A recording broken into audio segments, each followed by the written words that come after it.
Estimados y estimadas, les saluda nuevamente el doctor Alejandro José Gutiérrez Dávila.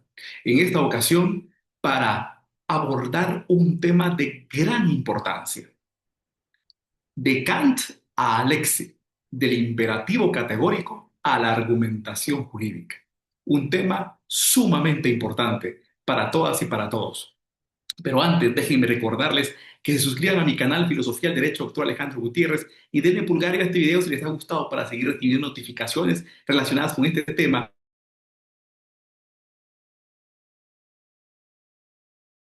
y otros temas a mi canal de YouTube para acceder a contenido exclusivo muy importante como redacción de escritos de casación, redacción de escritos de apelación especial, redacción de escritos de amparo, técnicas de litigio en materia mercantil, civil, penal, constitucional, cómo elaborar una tesis doctoral, una tesis de maestría, cómo elaborar y construir correctamente las hipótesis y los problemas de investigación. Todos esos temas son, nada más se encuentran en los niveles de acceso exclusivo para miembros. Muy importante. Así tenemos, por ejemplo, en la biblioteca de litigación, videos sobre técnicas de litigio en materia penal, civil, pero luego tenemos en el área o el nivel de especializaciones en derecho temas ya muy importantes como casación civil, casación contencioso administrativo, casación penal, apelación especial, amparos, que eso ya es en el nivel de especializaciones en derecho, y luego tenemos el nivel de maestrías y doctorados, en donde se explican o hay muchos videos sobre cómo construir correctamente hipótesis, planes de investigación, justificación, cómo debe redactarse una tesis de maestría, una tesis de doctorado en derecho constitucional, en derecho puro, en materia penal y en otras ciencias. Así que únanse como miembros para acceder a este contenido exclusivo. Así que una vez dicho esto, entramos en materia. De Kant a Alexis, del imperativo categórico a la argumentación jurídica. Iniciamos. Voy a iniciar explicando que Immanuel Kant, el gran filósofo de Königsberg, estableció, postuló su filosofía sobre cuatro grandes pilares. Los cuatro grandes pilares de la filosofía para Immanuel Kant son la razón pura, la razón práctica, el imperativo categórico y la dignidad humana.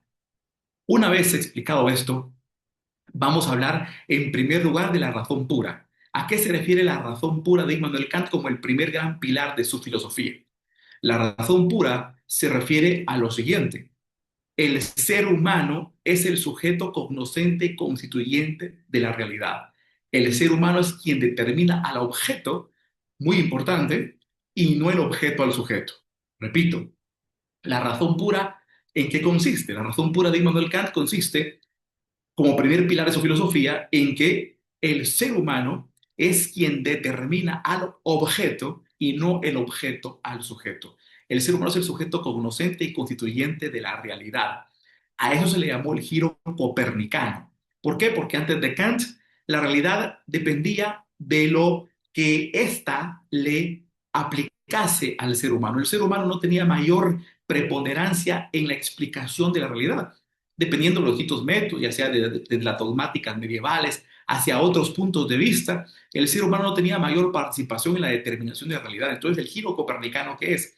El giro copernicano en la filosofía kantiana consiste en que ya no es el objeto de la realidad quien determina al sujeto y se explica en sí mismo, sino que es el ser humano quien determina al objeto. El sujeto determina al objeto y por lo tanto el ser humano es el sujeto cognoscente y constituyente de la realidad. Él es el que determina qué es la realidad. Entonces, para la filosofía kantiana, la realidad no es, o más bien dicho, para la filosofía kantiana, la realidad es no como es, sino como la vemos nosotros. Repito, para la filosofía kantiana, la realidad consiste en cómo la vemos nosotros, no en cómo es, sino en cómo la vemos nosotros, porque el ser humano es quien determina la realidad a través de su pensamiento. Ahora, ¿esto quiere decir entonces que la filosofía kantiana es subjetiva? No, la filosofía kantiana no es subjetiva.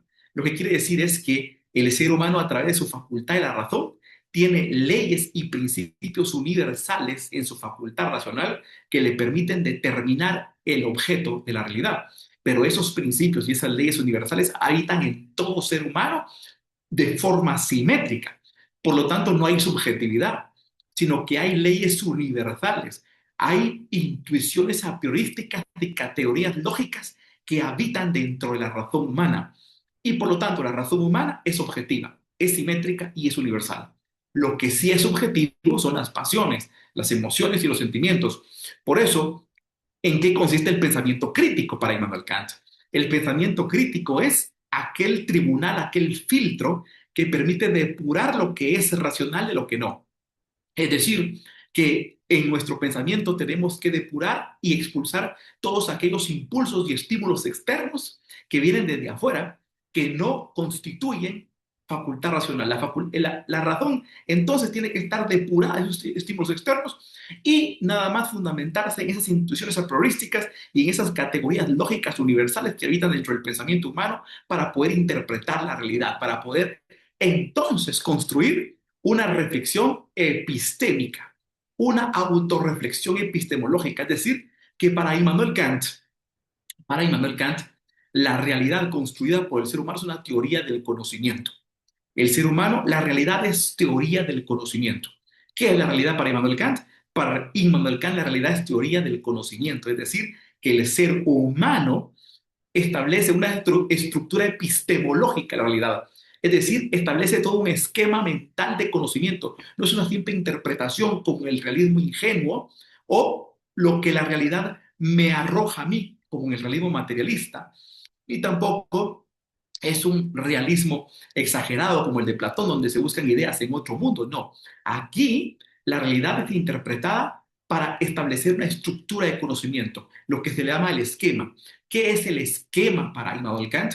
Para Immanuel Kant el esquema es un mapa mental, una estructura de conceptos que se construyen sobre intuiciones a priorísticas y categorías lógicas para establecer conclusiones verdaderamente racionales. La explicación de la realidad es una estructura de conocimiento. Entonces, ¿en qué consiste la realidad para Immanuel Kant?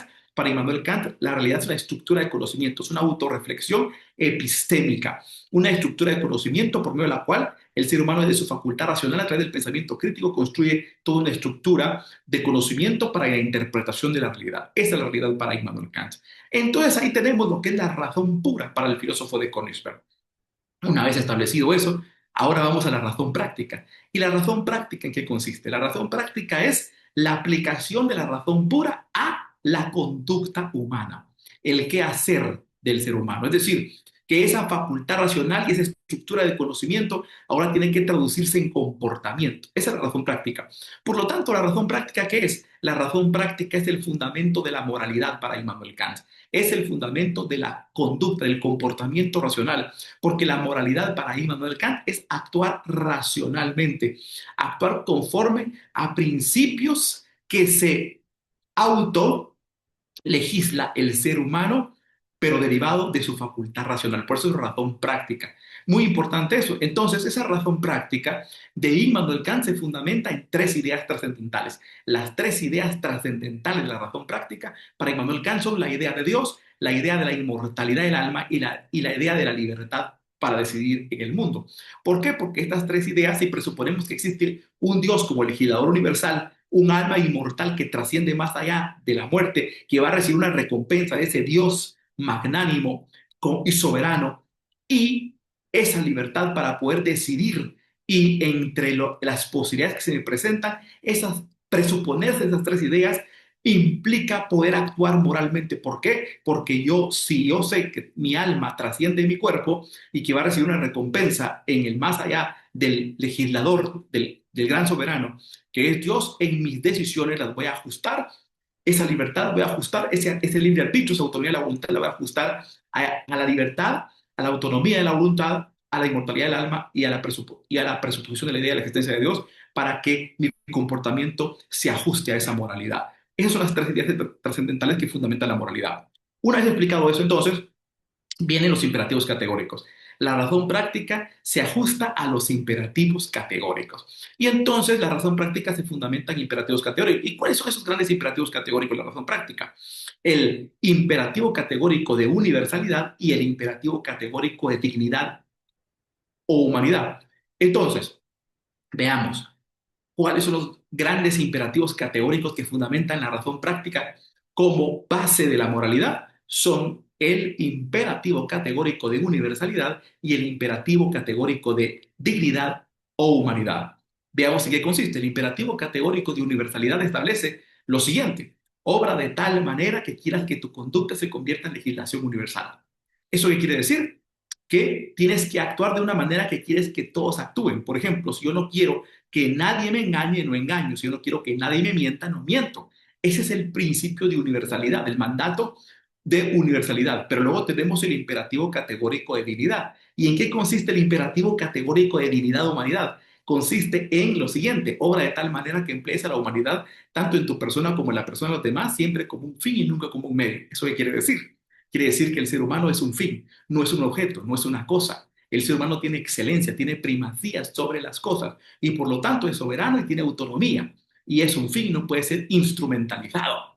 Esa es la dignidad para Immanuel Kant. Sobre esa base, entonces, establecido eso, veamos cómo estos imperativos categóricos y esta filosofía kantiana van a servir de base para Alexi, recordando que derivado del giro copernicano, que el ser humano es quien determina la realidad y que el ser humano es quien interpreta el objeto y no el objeto al sujeto, se le da al ser humano una posición de primacía sobre las cosas. Tiene una excelencia, una dignidad, una soberanía, una primacía sobre las cosas materiales y por lo tanto tiene autonomía y soberanía. Es un legislador universal. Una vez establecido eso, ¿cómo fundamenta el imperativo categórico de Kant a la teoría de la argumentación de Alexis? Número uno, veamos las preguntas. ¿Cómo hay simetría entre las preguntas del imperativo categórico de universalidad de Kant y la pregunta de la universalidad del discurso argumental de Alexis? Veamos cómo se compone. Veamos, en primer lugar, la universalidad. Kant se pregunta, ¿cómo puedo actuar de tal manera de que mi comportamiento se convierta en legislación universal? Es la pregunta del imperativo categórico de universalidad. Pero luego Alexis, tomando esa base de la universalidad, la lleva al discurso argumental, la universaliza y dice que en el discurso argumental, toda razón, todo discurso jurídico, toda interpretación jurídica, todo discurso jurídico tiene que ser como consecuencia de un discurso argumental en el que esa argumentación se le aplique a todos los participantes del discurso por igual, de tal manera que esa interpretación, ese discurso jurídico, al ser aplicado a cualquier otro participante del discurso, se le aplicaría de la misma manera. Hay una universalización del discurso argumental. Una vez establecido eso, entonces, veamos las distintas reglas de la conexión entre el imperativo categórico o los imperativos categóricos de Immanuel Kant y el discurso argumental de Robert Alexis como método de interpretación del derecho. Número uno, la universalización del discurso argumental, la teoría del discurso, la universalización. ¿Y en qué consiste la universalización del discurso, la teoría argumental? Lo que quiere decir entonces es que hay una correspondencia entre el imperativo categórico de universalidad y el discurso argumental con una posición de universalidad.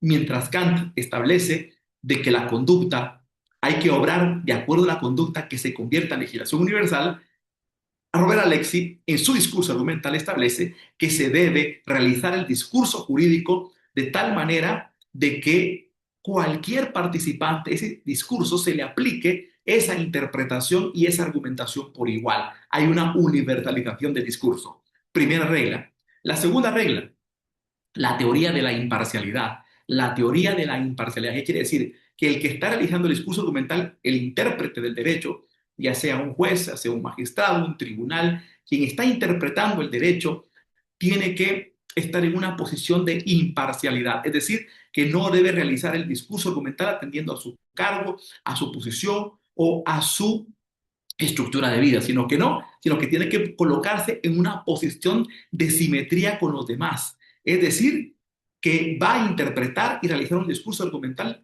de tal manera que su discurso jurídico sea aplicable de la misma manera a cualquier otro participante dentro del discurso jurídico, aunque estos tuvieran otros cargos, tuvieran otras posiciones ideológicas, otras estructuras sociales, no importante, tiene que buscarse la simetría, tiene que buscarse la conciliación en el discurso jurídico. Ese es el número dos. Número tres, una vez visto eso, vamos ahora a la pretensión de corrección. Tercera regla, la pretensión de corrección. En la pretensión de corrección, siempre tomando la universalización de Immanuel Kant, esa universalización de Immanuel Kant, ¿qué es lo que quiere decir con la pretensión de corrección? Que en el discurso argumental de Robert Alexi, todo juez, todo magistrado, todo intérprete del derecho, tiene que, en su discurso argumental como método de interpretación del derecho, tiene que buscar hacer una corrección del sistema jurídico, de las leyes, de las normas, corregirla de tal manera que el resultado de esa pretensión nos proporcione una única respuesta correcta. Y esa única respuesta correcta es la protección de igual manera de todos los participantes dentro del discurso. Es decir, si se hace una interpretación del derecho hacia todo el Estado, hacia todo el país, la interpretación debe ser de tal manera, va a tener que corregir la ley y corregir la norma al punto de que el resultado, el sentido de interpretación produzca efectos jurídicos y produzca beneficios y protección de los derechos de todas las personas en igualdad de circunstancias e igualdad de condiciones, conciliando los derechos de uno con los demás. Nuevamente vemos cómo la pretensión de corrección se fundamenta en la definición de derecho de Immanuel Kant, que establece que el derecho es el acto por cuya máxima se hacen compatibles los derechos de uno con los derechos de los demás bajo una legislación universal de la razón. Nuevamente la universalización. Es decir, hay que actuar de una y hay que actuar de tal manera de que ese comportamiento sea simétrico, sea igual en todos. Hay que interpretar, y luego se traduce en la argumentación con Robert Alexi, hay que interpretar el derecho de tal manera que la aplicación y los efectos y los sentidos de esa interpretación sean simétricos y otorguen derechos y otorguen beneficios a todos los participantes del discurso por igual. Que todos los participantes del discurso van a ser diferentes. ¿Cuáles van a ser los participantes del discurso argumental? Si es una interpretación de una sentencia de inconstitucionalidad de carácter general, pues todos los participantes del discurso va a ser todo el país, toda la sociedad, porque ahí los efectos van a ser erga omnes. Ahora, en una inconstitución, en el caso concreto, los participantes del discurso van a ser nada más algunas personas, o una o dos personas. Igual, por ejemplo, en el amparo, los participantes del discurso, pero del discurso argumental. Por lo tanto, en la interpretación tiene que buscarse esa respuesta, corregir la norma y corregir la ley, adecuándola en el sentido de que todos los participantes sean beneficiados, sean tutelados y garantizados por el sentido interpretativo de esa norma jurídica. Esa es la universalización de la pretensión de corrección para Robert Alexi. Ahora vamos a la siguiente. Y la siguiente es la utilización o el empleo de principios universalizables. De principios universalizables. ¿Eso qué quiere decir? Lo siguiente, que en Robert Alexi, la regla de los principios universalizables, lo que quiere decir es que en ese discurso argumental, en esa interpretación del discurso argumental, todo caso que se resuelva tiene que resolverse de la misma manera en otros casos, con mismos sujetos, con mismos objetos, con mismas circunstancias y con mismas situaciones. Jamás puede haber una sentencia judicial en la que se realiza un discurso argumental que no sea idéntica a otro caso que sea mismos sujetos, mismas circunstancias, mismas situaciones. ¿Por qué? Porque los principios no estarían siendo universalizables. El caso que se aplica aquí no es idéntico a otro que se aplica, no obstante que mismo sujeto, objeto, circunstancias, situaciones. Ahí eso no quebranta la regla de los principios universalizables. Entonces, la regla de los principios universalizables lo que quiere decir es que cada caso, cada argumentación jurídica en cada caso, tiene que aplicarse de la misma manera, con los mismos objetos, los mismos efectos y el mismo sentido a otros casos que tengan el mismo sujeto, el mismo objeto, mismas circunstancias y mismas situaciones. Qué importante. ¿Por qué? Porque lo que estamos buscando aquí es la única respuesta correcta. La única respuesta correcta, porque la pretensión de corrección moral de la argumentación nos lleva a encontrar la única respuesta correcta. Y esa única respuesta correcta, pues, es la misma para todos, en todos los casos iguales. Esa es la universalización de los principios. Y vamos a la siguiente regla. La siguiente regla es la regla de la dignidad humana como fundamento de la argumentación jurídica. Miren nuevamente Kant y Alexis, la regla de la dignidad humana como fundamento de la argumentación jurídica. Para Immanuel Kant, la dignidad se obtiene derivado del imperativo categórico de humanidad o dignidad y establece obra de tal manera que emplea a la humanidad, tanto en tu persona como en la persona de los demás, siempre como un fin y nunca como un medio. No instrumentalizar a la persona es un fin, no es cosa, no se puede instrumentalizar, es soberana, es autónoma. Ahora, en la teoría del discurso argumental, la dignidad humana es el límite de toda ponderación. ¿Por qué? Porque dentro del discurso argumental hay que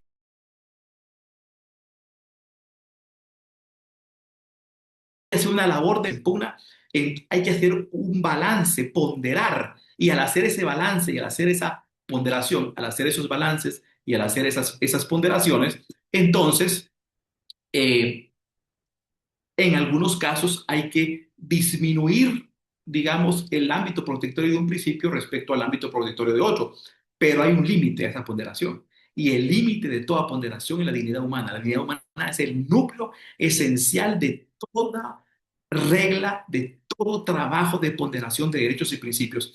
El núcleo esencial es decir que la dignidad humana va a ser el límite y la medida de la ponderación de todos los derechos humanos. Es decir, jamás se puede instrumentalizar.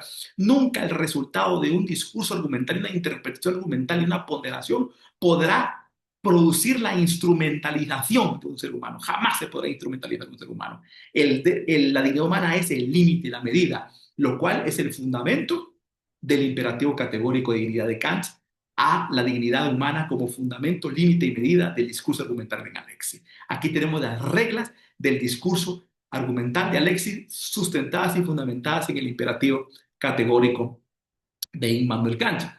Ahora, como síntesis, vemos entonces que el discurso argumental de Robert Alexis es una reconstrucción de los imperativos categóricos de Immanuel Kant. Así, en síntesis, decimos lo siguiente, afirmamos lo siguiente.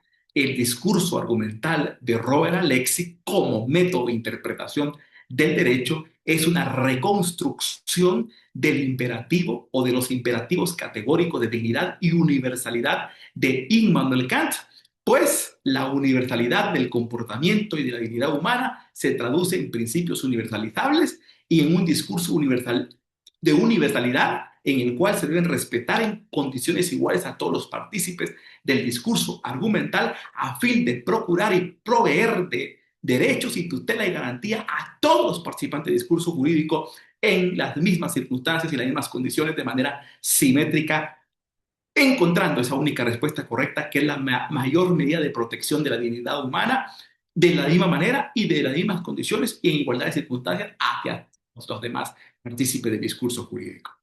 Esa es la fundamentación de Immanuel Kant hacia la teoría del discurso argumental de Robert Alexis. Y con esto pues terminamos este video tan importante en el que hemos explicado este tema, de Kant a Alexis, del imperativo categórico a el discurso argumental. Así que les agradezco por su atención y si les ha gustado este video, les recuerdo que suscriban a mi canal Filosofía del Derecho, doctor Alejandro Gutiérrez, y denle pulgar arriba para seguir recibiendo contenido de alto nivel sobre este tema y otros temas de mucha importancia. Así que saludos a todas y a todos.